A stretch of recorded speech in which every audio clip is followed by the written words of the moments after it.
Bueno, pues a continuación, como última de las sesiones de hoy, antes de comer, tenemos la suerte, el honor, el placer de tener con nosotros a Mardía Herrero. El libro es de ella, el libro que tenéis con vosotros. ¿Cómo presentar a Mardía? No diré que es impresentable, ya sé que es un juego fácil de palabras. Veis que la presentación, digamos, más oficial, ella es doctora en Filología Hispánica, e historiadora, también tiene formación en Ciencia de las Religiones, pero ella prefiere presentarse como tres cosas, ¿no? Como una peregrina, este es el principal adjetivo, muy interesante, como una buscadora espiritual y luego también como madre. Estas tres características piensa que le dan un resumen de su identidad y quiero agradecerte, Mardía, que estés aquí con nosotros hoy. Y es un placer. Luego, ella y Rafa Millán hacen el otro de los talleres, junto al del Eneagrama. Seguramente ellos lo harán aquí y el del Eneagrama será en la sala de enfrente. Así que tomad buena nota porque esto sigue. Gracias, Mardía. Muchas gracias, Javier. ¿Se me oye? Sí. Espera, me van a dar un micrófono por si acaso me tengo que levantar. Gracias.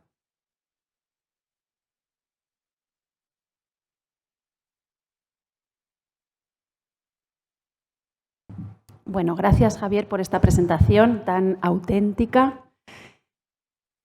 Buenos días, encantada de estar con vosotros, que la paz sea con vosotros. Espero que estéis bien. Pensaba yo, ¿y sobre qué hablo? Y entonces me han venido al corazón dos historias. Hoy vamos a hablar solo de dos temas, de dos cosas, de dos historias. Las dos se escribieron y se vivieron casi a la vez, más o menos entre 1180 y 1220, más o menos, es decir, hace 800 años. Una pertenece al orden de lo simbólico, porque es un libro de fantasía, no diría de fantasía, diría generado por la imaginación creadora, tal y como habla Ibn Arabi de la imaginación creadora, que de alguna manera viene a recoger las preguntas básicas que había en el imaginario colectivo en ese momento. Y la otra es una historia concreta de un ser humano concreto que es arquetipo de toda una época. La primera, y en realidad las dos historias hablan de dos almas casi gemelas. La primera es sobre Parcival, o lo conoceréis a veces como Parsifal, y tiene que ver con la historia del Grial. Y la segunda es la vida de un santo, hoy considerado santo, pero en su momento no lo era, Francisco de Asís, que vivió en el norte de Italia entre finales del siglo XII y principios del siglo XIII. Son dos historias apasionantes. De hecho, el Parsifal de Eschenbach, dice Joseph Campbell, el gran historiador de las religiones, dice que es la mejor obra de la Edad Media y la sitúa por encima incluso de la Divina Comedia de Dante. Es decir, es una obra excepcional. Yo la he estado leyendo este verano y lo que no me puedo creer es que lleve toda la vida, que haya vivido hasta los 40 años sin haber podido leer ese libro. ¿Cómo es posible que yo no haya podido con ese libro? O sea, que no lo haya conocido simplemente. Para mí, la experiencia de leer el Parsifal ha sido una experiencia casi mística. La segunda es como la primera sería la cara y la otra sería el envés histórico de alguien que vive casi como Parsifal, ¿no? Francisco de Asís. Empezamos. Dice Eben Alexander, un neurocirujano que tuvo una experiencia cercana a la muerte y luego después, cuando regresó, decidió contarlo en un libro precioso. Él dice que una historia verdadera puede curar tanto como la medicina. Estando aquí, hoy, me parece interesante traer estas dos historias verdaderas, a ver qué tienen que contarnos. Vamos a empezar. Solo quiero hablar de esas dos cosas porque son muy amplias las dos y entonces nos daría para no parar, pero vamos a empezar con la primera. ¿Qué voy a hacer primero con el Parsifal? Lo voy a intentar resumir. No es fácil porque es una obra de 500 páginas y os remito a que la podáis leer en algún momento en que estéis calmados y tengáis un tiempo prolongado para leer la obra. Os animo a leerla porque es maravillosa. Son 500 páginas de obra y es en la que se presenta, está contextualizada en todo el ciclo artúrico, que se desarrolla más o menos esos 30 o 40 años, entre el 1180 a 1220 aproximadamente. Luego después ya se corta el ciclo artúrico y empiezan un montón de cosas distintas. Y de esas obras, hay 3 grandes obras que hablan sobre la historia de Parsifal y del Grial. Una es la de Chrétien de Troyes, que está inacabada y parece que le sirvió de fuente a Wolfram Eschenbach para su propia obra. Otra es la de Robert de Borón, que es la que cristianiza todo el tema del Grial. Y otra, tercera, es esta obra alemana, para la que el Grial no es una copa, el Grial no tiene que ver tanto con Jesucristo y todo este tema de la última cena o la copa en la que José de Arimatea cogió la sangre de Cristo y se la llevó, sino que es una piedra preciosa, ¿vale? Vamos a contar la historia. La historia empieza con Gamuret, que es un hombre que renuncia a su herencia, como el hijo pródigo, renuncia a su herencia porque quiere vivir aventuras caballerescas. Es decir, quiere encontrarse con la posibilidad de vivir una vida heroica. Eso le lleva hasta Bagdad. Se encuentra con el sultán de Bagdad y allí se pone al servicio de una dama de la que se enamora completamente, y esta dama es musulmana. Se enamora de ella. Ella era tan casta, es todo alucinante en realidad esta obra. Dice, perdón, que busco los papeles. Dice, aunque pagana, nunca había encontrado en el corazón de una mujer mayor feminidad. Su castidad era su bautismo. Esta frase al principio del libro ya es alucinante.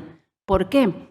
Porque él la ama por su virtud y no por su pertenencia a una tradición. Que en ese momento, recordemos, finales del siglo XII, principios del siglo XIII, es el momento de las cruzadas, el momento del catarismo, el momento de la persecución del catarismo, un poco después surgirá la Inquisición, el momento de los caballeros templarios, el momento de todo el tema de la reconquista en la península ibérica. Es un momento histórico muy delicado.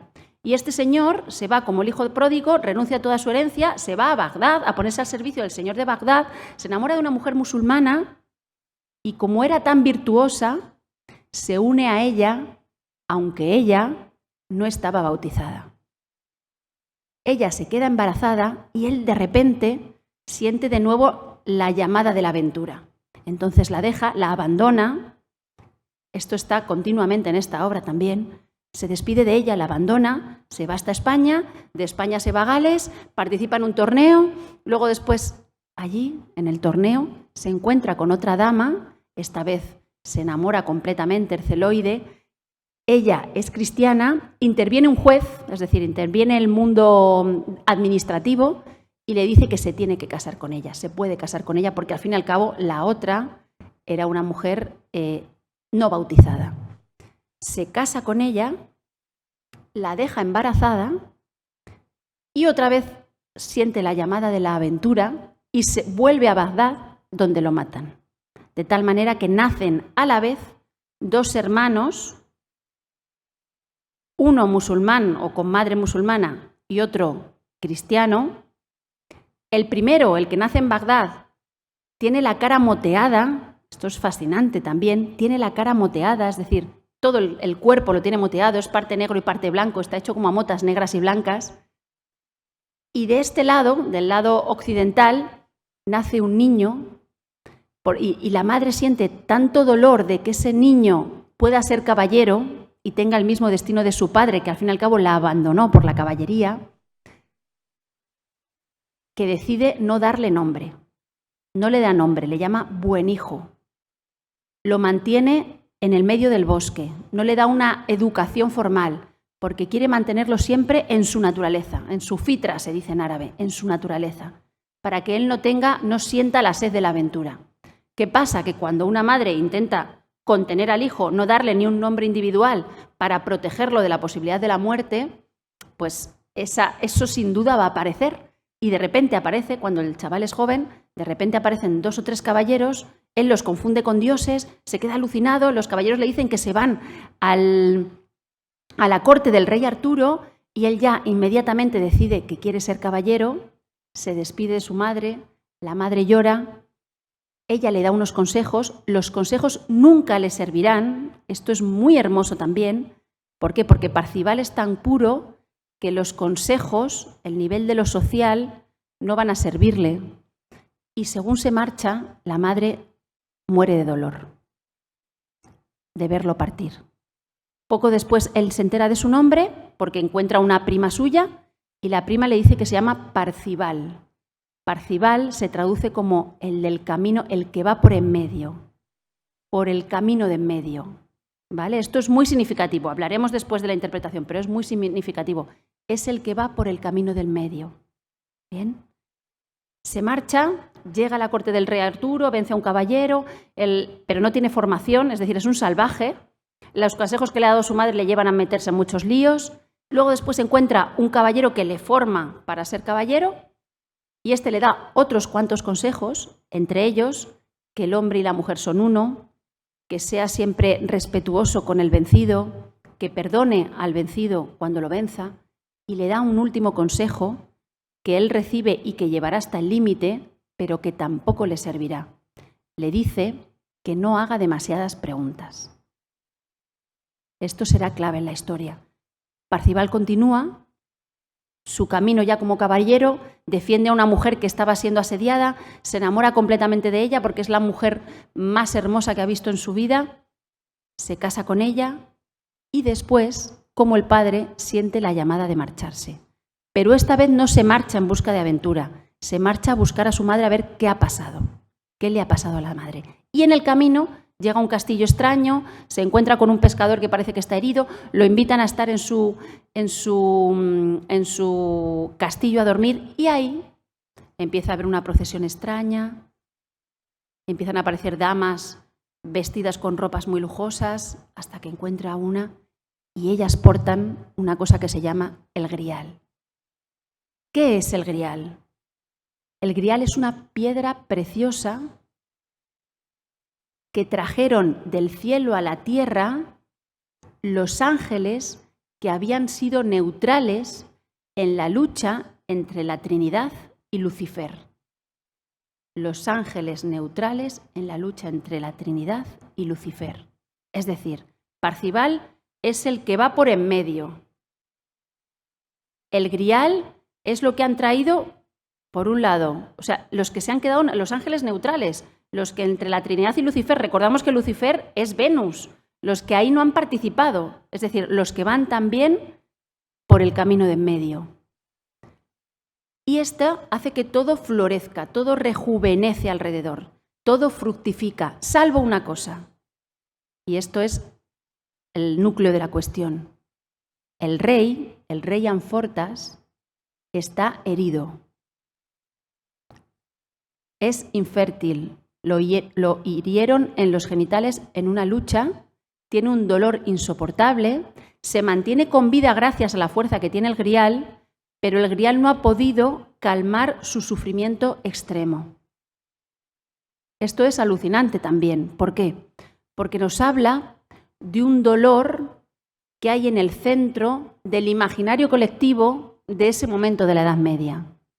Una tierra baldía, algo que no permite que nada florezca.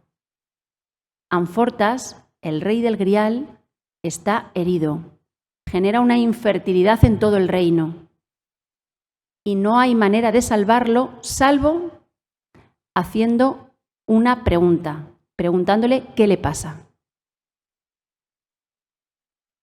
Como Parzival es un chico obediente y había escuchado los consejos del caballero que le había formado y le había dicho que no hiciera demasiadas preguntas, no pregunta.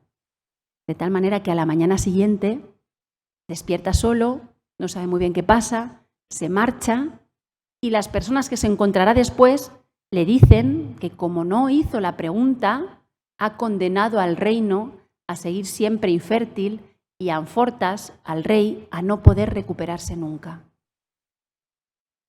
A la vez, como es un hombre, seguimos con la historia, como es un hombre valiente, el rey Arturo ha escuchado de él y lo manda a llamar.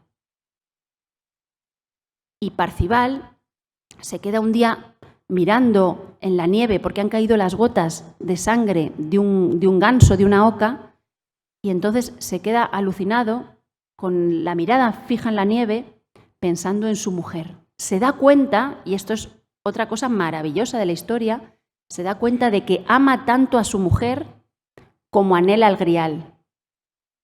Es decir, hay una unión también, seguimos con ese camino de en medio, hay una unión también muy profunda entre el amor concreto, el amor erótico, el amor pasional, el amor de pareja y el amor hacia lo absoluto, hacia el grial, hacia la fuente de toda la vida. Y son parejos. Esto es fascinante. Porque ¿de dónde ha salido este libro? Que lo escribió un señor en la Edad Media. ¿De dónde ha salido este libro? Y sigue la historia. Aparece un segundo personaje del que vamos a dejar ahí, que será un personaje, un defensor de las mujeres y que consigue desencantar un castillo en el que había unas cuantas mujeres encerradas. Lo desencanta con su valentía. Es un personaje como secundario en la historia. Y después volvemos otra vez al pobre Parcival. Alguien dice que está deshonrado a pesar de pertenecer a pesar de ser invitado a la mesa redonda del rey Arturo. Ponen en duda su honor porque no ha hecho la pregunta necesaria al rey. Y entonces él se retira y va a pasar 5 años de noche oscura del alma. Es decir, 5 años vagando por bosques sin caminos. Esto es fascinante. Un bosque sin camino es una falta de sentido, un haber entrado en el caos, un haber perdido la conexión con las cosas. Es decir, puede ir dando vueltas en círculo durante 5 años. Es una pura noche oscura del alma. ¿Qué le lleva ahí? Él dice: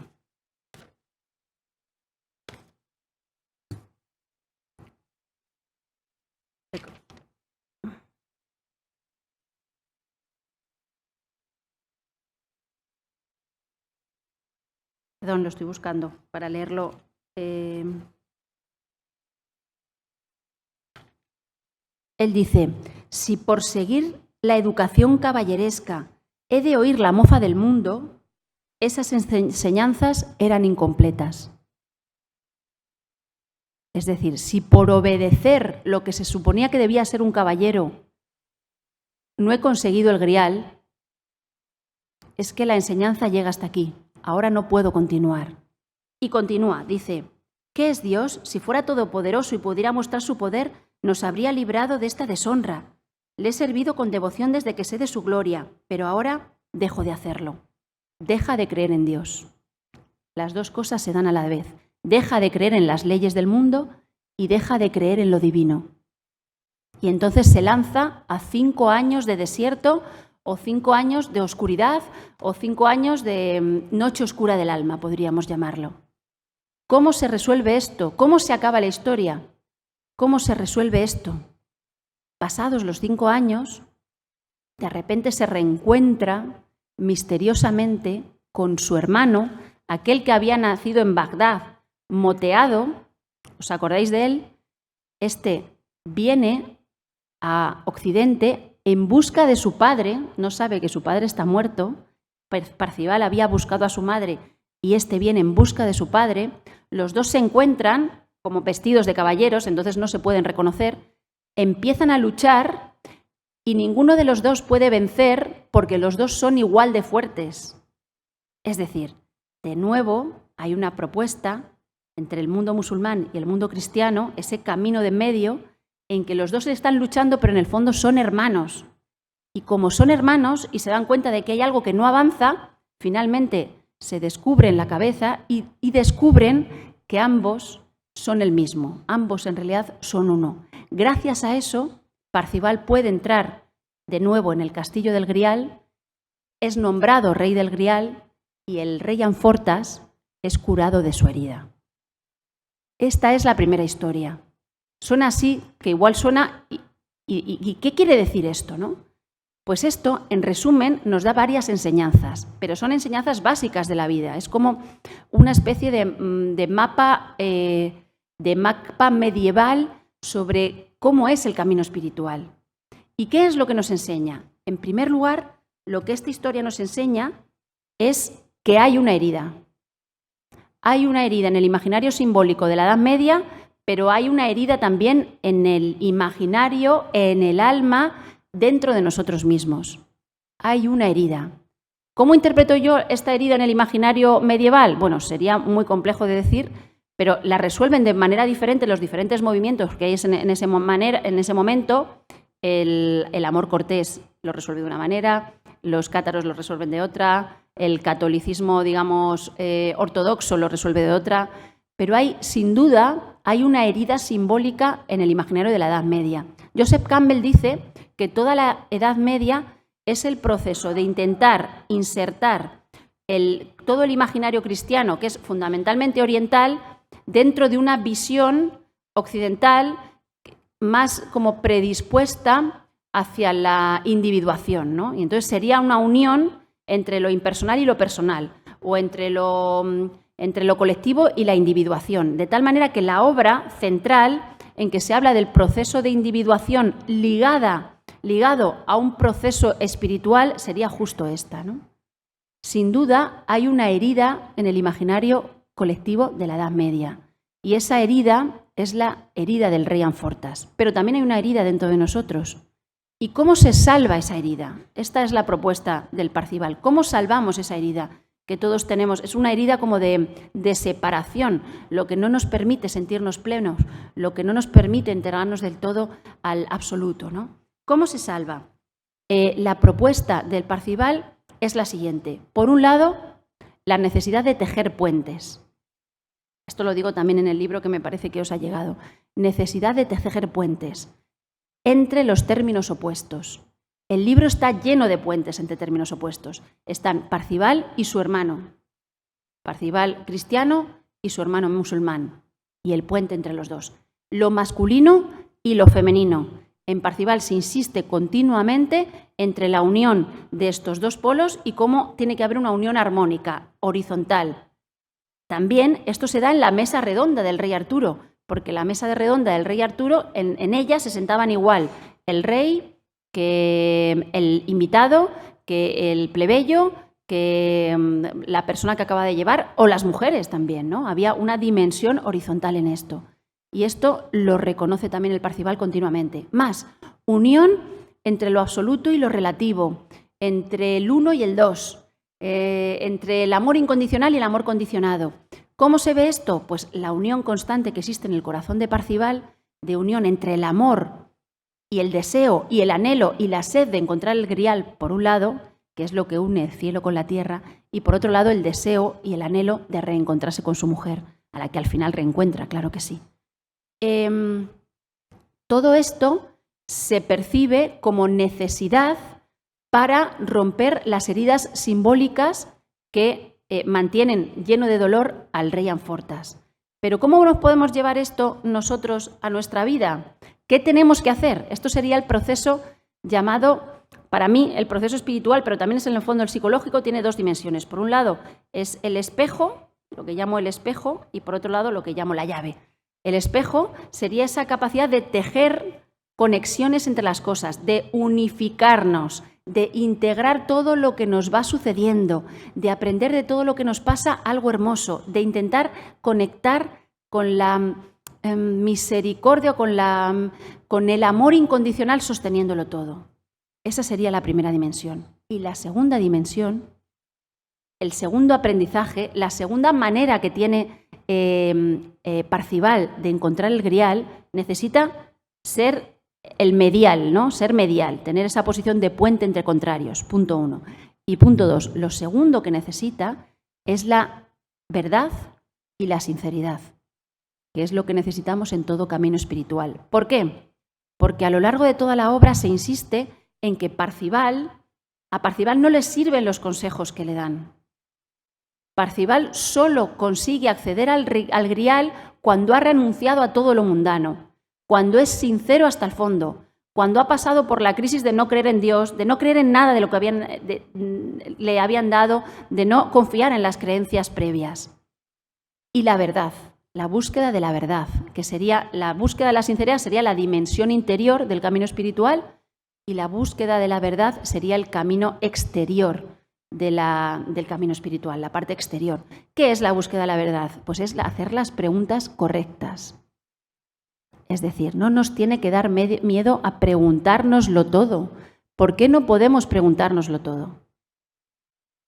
La clave para sanar es estar dispuestos a no mirar nunca para otro lado, hacernos todas las preguntas, entrar a fondo en el tiempo que nos ha tocado vivir, el espacio que nos ha tocado vivir, nuestras circunstancias concretas, el tipo de vecinos que tenemos, los compañeros de trabajo que tenemos, nuestra situación familiar. ¿Por qué no podemos preguntárnoslo todo? El rey Amfortas solo se cura cuando Parzival está dispuesto a hacer las preguntas, está dispuesto a preguntar. Estas son las propuestas que da Parzival. Y fascinantemente, coincidiendo con la etapa justa del ciclo artúrico, se da en la historia real, o sea, más allá de lo imaginario, se da una persona en la historia que de alguna manera cumple arquetípicamente esta propuesta simbólica que traía el Parzival en el mundo de la imaginación.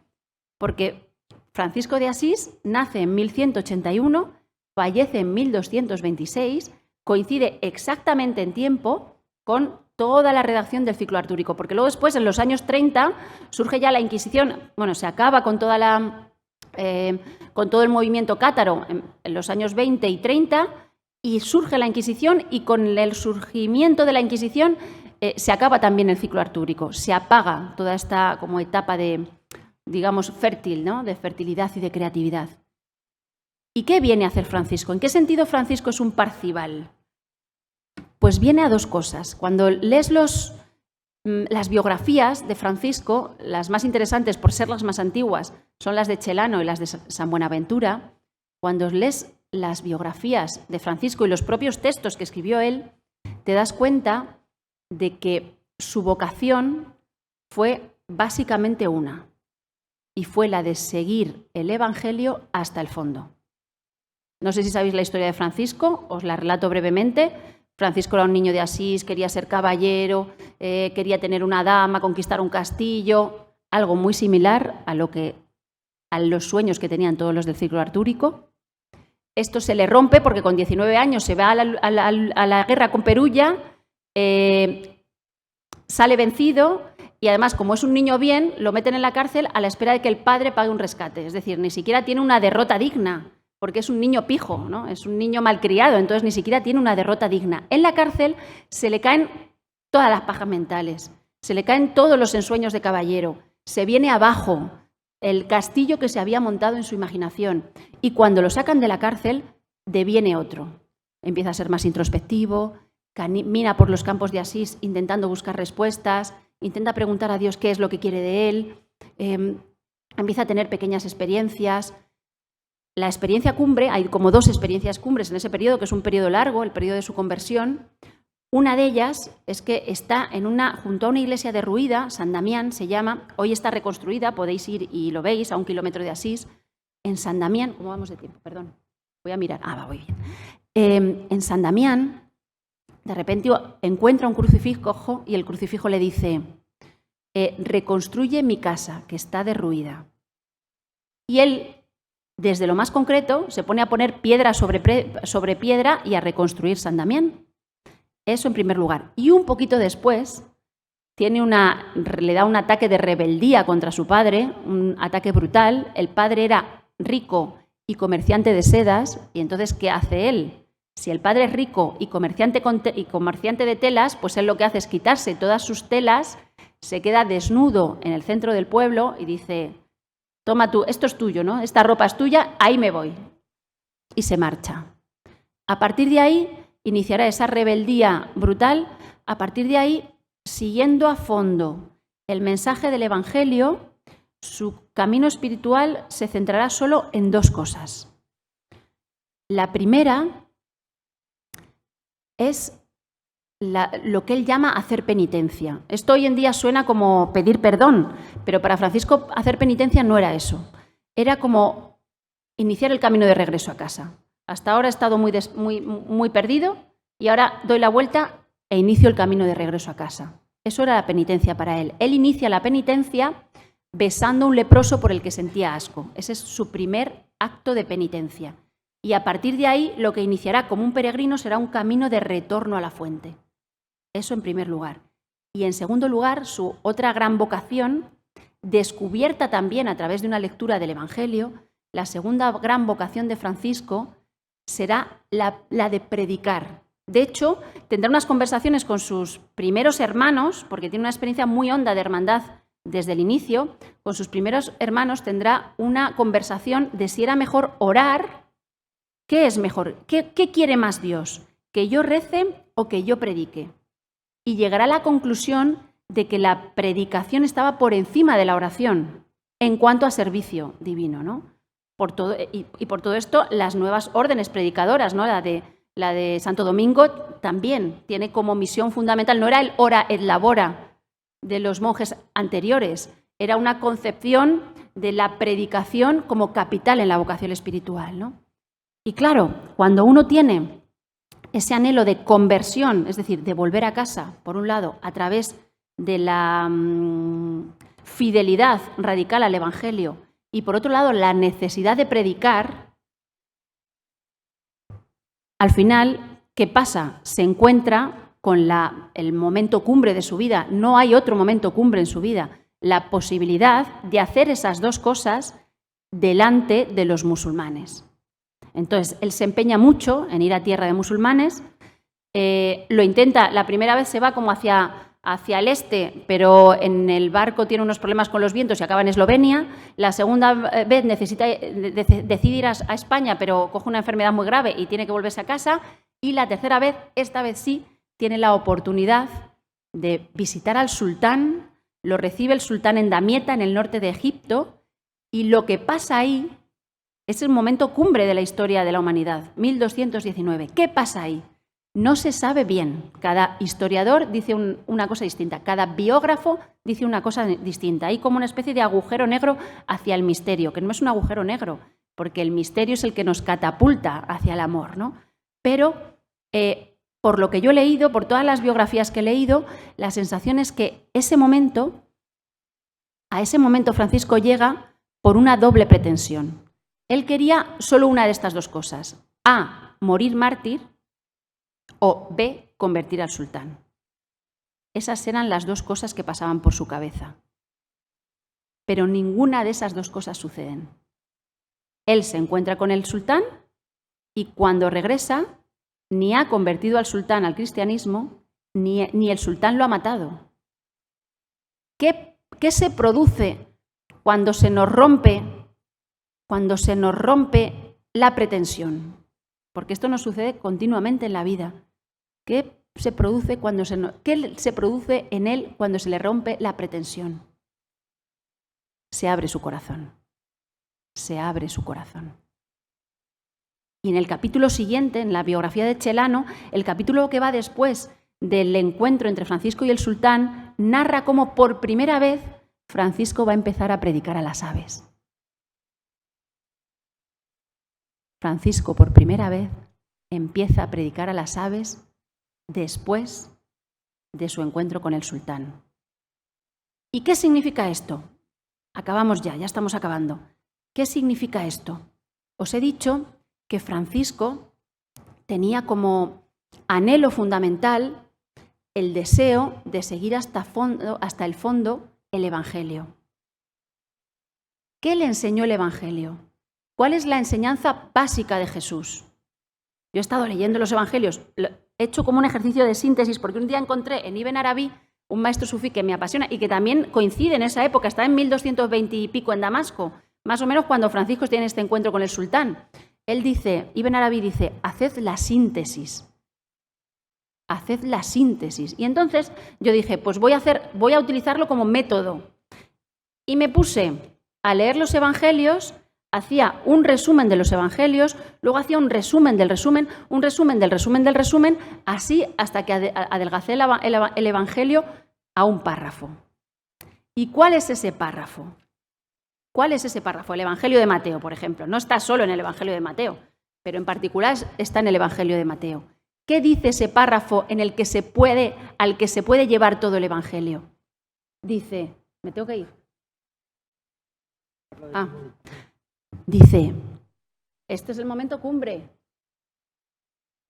Amarás al Señor tu Dios con todo tu corazón y con toda tu alma y con toda tu mente. Este es el primer mandamiento y el más importante. El segundo es semejante a este: amarás a tu prójimo como a ti mismo. De estos 2 mandamientos pende toda la ley y los profetas. ¿Qué significa esto? Veía, cuando he llegado ponía escucha, ¿verdad? Ponía escucha. El primer mandamiento es el escucha Israel, el Semá Israel. Amarás a Dios con toda tu corazón, toda tu alma, toda tu mente, con todo lo que eres. Esto traza la vertical, el uno. El uno. ¿Qué hizo Francisco en toda su vida? No hizo más que amar a Dios con todo su corazón, con toda su mente, con toda su alma. Estaba dispuesto a morir continuamente y a preguntarle una y otra vez. Le preguntaba una y otra vez a Dios cómo podía servirle mejor. En oración, continuamente. ¿Cómo te puedo servir mejor? Y eso le llevaba a una nueva fase. ¿Cómo te puedo servir mejor?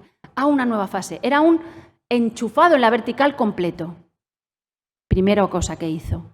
¿Y cuál era la segunda cosa que hizo? De nuevo la síntesis del Evangelio. Amar al prójimo como a ti mismo.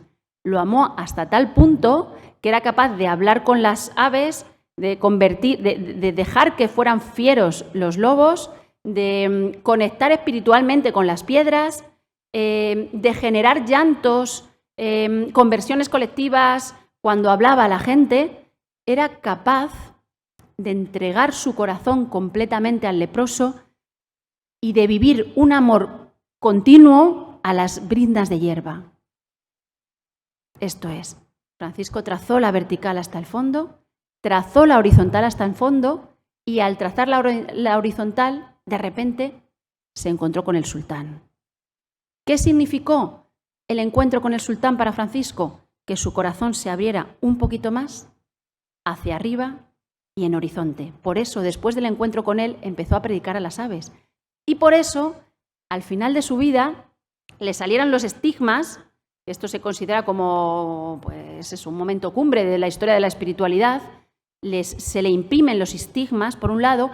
Él se retira de la orden, dice que no quiere saber nada, que ha muerto para los demás. Es decir, ha llegado a otro punto, un punto en el que las convenciones como a Parcival ya no le sirven.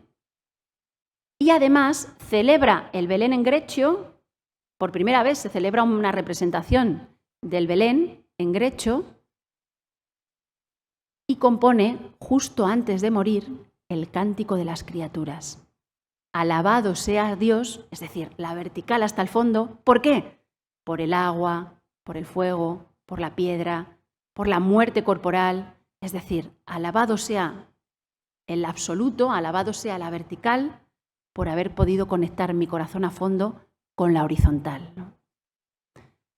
De tal manera, y acabo aquí, ¿qué nos enseñan a la vez Parcival en el mundo imaginario, en el mundo imaginal, en la historia de la literatura, y Francisco en el mundo real, digamos? No me gusta decir mundo real porque para mí el mundo imaginal a veces es más real que el mundo que consideramos positivamente histórico. Pero bueno, en la dimensión histórica, ¿qué nos enseñan? Nos enseñan que es posible vivir una vida de sinceridad a fondo, que es posible salvar esa herida, encontrar el grial, unir el cielo con la tierra, y que se hace a través del amor, en vertical, a través del amor en horizontal y colocando nuestro corazón en el centro. Gracias.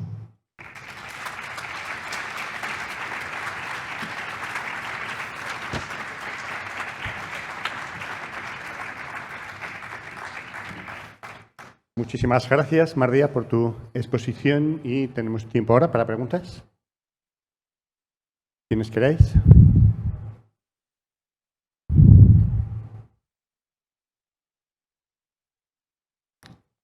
No me levanté. Gracias.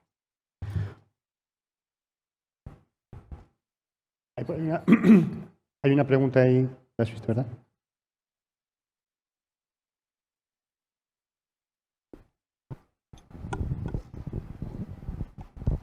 Hola, María. Hola. Encantadas, creo que estamos todos, de la exposición que nos has hecho. Muchísimas gracias. quería comentarte, o mejor dicho, que nos comentaras, porque tenemos la idea de que la Edad Media ha sido una edad oscura. Y yo creo que tiene muchas luces y muy interesantes. Pero nos podías, tú que eres doctora en el sufismo, ¿nos podías Soy hablar? doctora en el sufismo, Dios me libre. yo te considero por lo menos. ¿Nos podías relacionar un poquito la Edad Media del sufismo con esta contemporaneidad nuestra?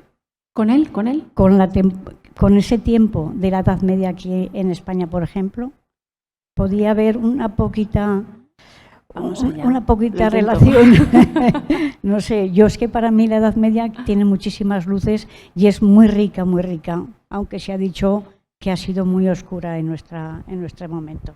Muchísimas gracias. Muchas gracias. Bueno, sitúo simplemente brevemente el sufismo, porque si no me meto en un berenjenal, que a ver quién sale de ahí. El sufismo se desarrolla, se suele vincular con el propio profeta Muhammad, ¿no? Que vive en el siglo VII, se suele vincular con él. Pero parece que los primeros maestros de los que se tiene conciencia, se suele decir, primero el sufismo era una realidad sin nombre y luego empezó a ser un nombre sin realidad. Es decir, al principio no hay sufíes, hay personas entregadas al camino espiritual y ya está. Cuando empieza a cristalizar es a lo largo de los siglos VIII y IX, sobre todo en el siglo IX con Rabia Alawiya, que igual la conocéis, que era una mujer, una mística sufí, que se la conoce porque hay un dicho de ella. Ella decía que le pedía a Dios que apagara el fuego del infierno y que secara el agua del cielo, porque ella quería amar a Dios por Dios, no por la supuesta obtención del cielo o del infierno, ¿vale? Esto hacia el siglo IX. Hacia el siglo XI tenemos a Al-Ghazali, que es uno como de los grandes maestros sufíes, que está como entre lo racional y lo místico, ¿no? Tiene como el camino intermedio. Pero los grandes maestros sufíes se dan justo en la época de San Francisco. Los dos más famosos, más brillantes, yo creo, y que más se conocen en Occidente, son Ibn Arabi y Rumi, ¿vale? Rumi murió en Konya, Ibn Arabi era murciano, o sea, era español. Teníamos un supermístico español. Era murciano, pero se exilió, y al final acabó su vida en Damasco. Y él murió a finales del siglo XII y principios del siglo XIII. Murió en 1240. Pero hacia 1220 y pico, cuando Francisco estaba ahí, cuando Francisco estaba en Tierra Santa, Ibn Arabi estaba por ahí también. Y Rumi vivió un poquito después. Parece que nace en 1207, entonces vive un poquito después, pero también coincidió en vida con Ibn Arabi. Estos son como los grandes maestros. Rumi es el maestro girador, el primer gran derviche, y es poeta, es sobre todo poeta, e Ibn Arabi es más filósofo. Tiene también poesía, pero es como una filosofía mística más que una poesía, ¿no?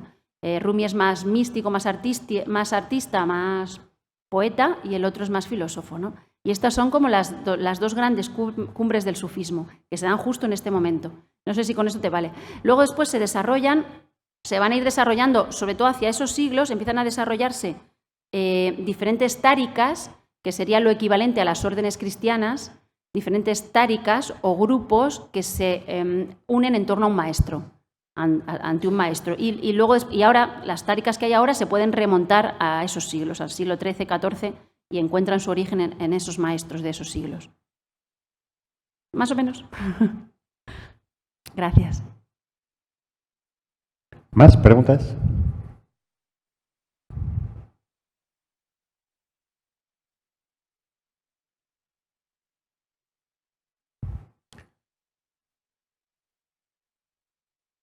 Hablas de alguna forma en tu libro, ¿no, María, de la gran hermandad, ¿no? ¿Cómo la visualizas en el mundo actual tan complejo? Sí, es algo intuitivo, como responde a una intuición, ¿no? Más a una experiencia incluso, ¿no? Más que a algo programático, ¿no? Yo creo que estamos en un momento histórico, esto lo dice Wilber o lo dice Jorge Ferrer, estamos en un momento histórico en que las identidades como tradicionales son como mantas demasiado cortas para la mayoría de la gente, no para todos. Hay gente que está bien inserta en su tradición y no tiene problemas con eso. Pero para mucha gente, porque muchos estamos a caballo entre varias tradiciones o nos hemos formado por un lado en la universidad y entonces tenemos un pensamiento racionalista, pero a la vez tenemos fe y no sabemos muy bien cómo hacer que cohabiten nuestras diferentes identidades. Muchos vivimos las identidades tradicionales como mantas demasiado cortas, ¿no?